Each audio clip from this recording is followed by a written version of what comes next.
I was staying near the Gobelin, and one morning, for no particular reason, I decided to walk up the Rue de Mouffetard, a street I had never paid much attention to before. It was alive with market stalls, their fruits and vegetables stacked in bright, orderly rows, as if arranged for a still life painting.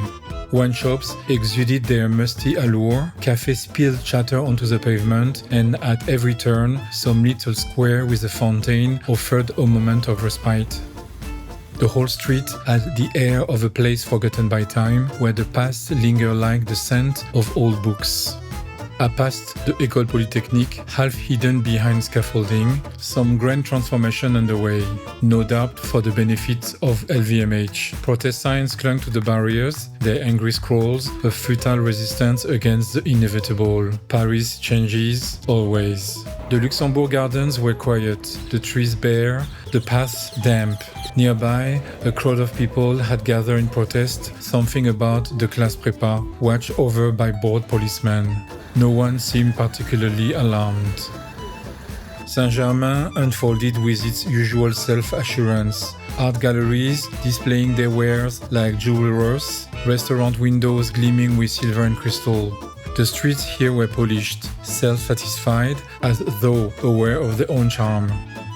Then the Seine and Notre Dame, still swathed in scaffoldings, a wounded giant. Impressive, yes, but also a reminder that even stone is fragile.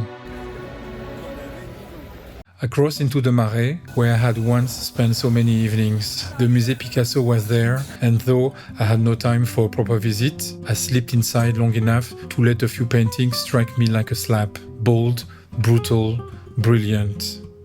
The Hôtel de Ville was decked in banners for the coming Olympics, another spectacle for the crowds.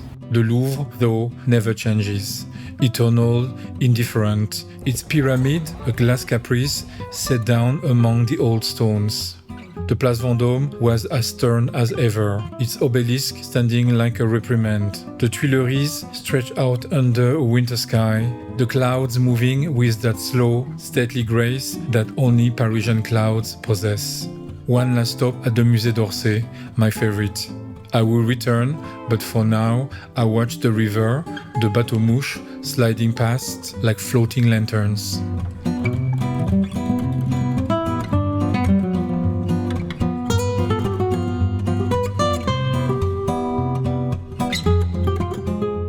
And then Saint Augustin, a church I had never noticed before, its dome suddenly arresting in the fading light. How had I missed it all these years?